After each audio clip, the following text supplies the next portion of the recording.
Hey, it's me, MLB. Here is part 9 of Intervention. Enjoy. At some point you fell asleep, resting peacefully in the comfort of Hawks' guest room.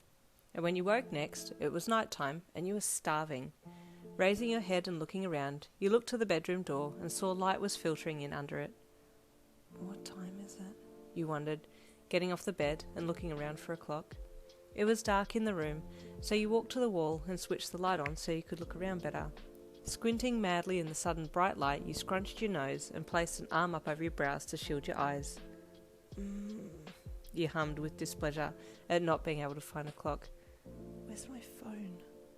You spied your bag in the corner and walked over to it to find your phone, but something inside you was begging you not to pick it up, due to all the warnings that Dabi and Hawks had said to you.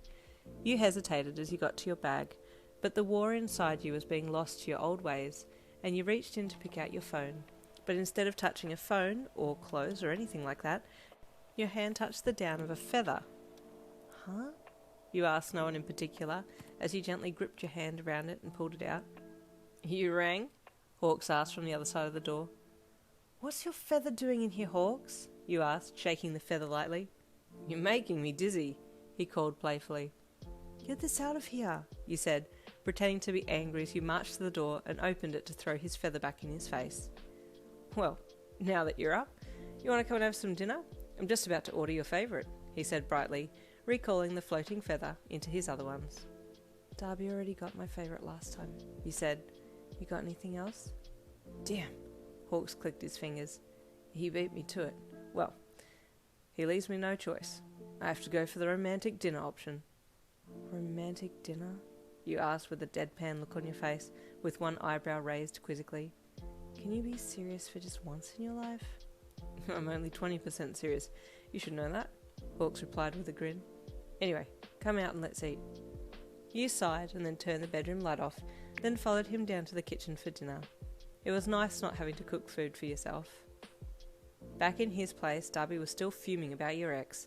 He had been sat on his bed for a good 45 minutes with his head in his hands, trying not to think about all the ways that he wanted to do away with him. Finally, he couldn't take it anymore and picked up his phone, dialed a number, and then placed it to his ear. Yeah, he said deeply into the receiver when the other person addressed him. Listen, I need you to find someone for me. Hawks had made a delicious dinner for you and him, and you were all done now. Dirty dishes in the sink, dessert eaten, and then you had now moved to the lounge to have some dessert wine to finish with. A little bit of alcohol in your system and you were letting it all pour out. All of your hurt, all of your anguish, how you hated him, but you didn't know any better and you wanted to go back to him because you felt like he was the only one who would tolerate you. All of the lies that he had told you had well and truly cemented themselves at the centre of your being, and you believed them to be true.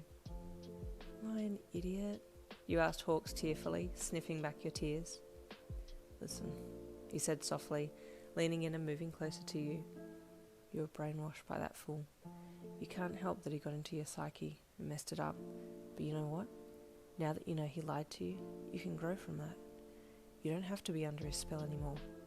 It will be a long road, but every time you think something bad about yourself, remind yourself that it's a lie. You nodded and looked down into your glass and swished the contents around. You had turned your head to look back at him to say something, but the way he was looking at you and how close he was to you made you pause and catch your breath. His eyes glossed over your face to your lips and then back again, and you took a sharp breath in.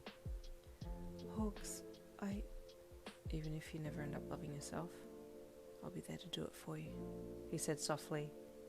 You tried to focus on the situation at hand, but the wine made your mind wander, dreaming up a what if. Hawks's doorbell rang, and your attention was immediately drawn to the door. What's the chief doing here? Hawks asked, and you watched as he got up and went over to answer the door. Stay there, Yin, he said over his shoulder, his bright red feathers swaying slightly as he walked over to see the man at the door. He pulled the door open and looked at the chief of police, who was there with his hat in his hands.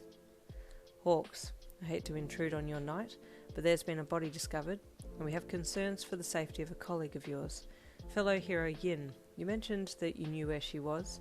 Do you know where she is right now? The chief asked. Come in, Hawks said. You watched him gesture for the chief to enter the house, then eyed the chief as he walked in and looked at you sitting on the lounge with wine in hand, looking upset. "Miss Lynn," he greeted you kindly and gently, worry growing in his voice when he saw the look on your face. "Is everything okay?" "Oh, sorry you had to see me in this state," you said sheepishly, feeling your hand wipe along your lower lid to discard the remaining tears. "I'm confiding in Hawks over a breakup." "A breakup?" the chief asked, looking to Hawks and then back to you. "Is this regarding your boyfriend? May I ask some questions about the breakup? Because I come here tonight on business, and your information may prove valuable." "Is he dead?" you'd thought. "Is he gone? Is he truly gone? How do I feel?" You closed your eyes for a moment to think about how you would feel if he just vanished one day. What if Dabi really had gotten to him? What if he no longer existed?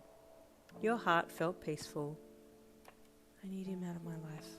I need him to be gone." "Miss Lynn?" a voice asked. "Yin, hey?" The voice grew louder, and you opened your eyes, then quickly looked to your right. Hawks was still looking at you. "Oh." You looked around. No chief, no announcement of your ex being made viably redundant, just you and Hawks in the room. "I think you've had enough to drink," Hawks chuckled lightly, plucking the glass from your hand and placing it down on the table behind the lounge set. "You went off into your own little world there for a bit." "Oh, yeah, I did," you mumbled. Yin just drifted off at the end there. That's a wrap for this part, but part 10 will be coming tomorrow, so I'll see you then.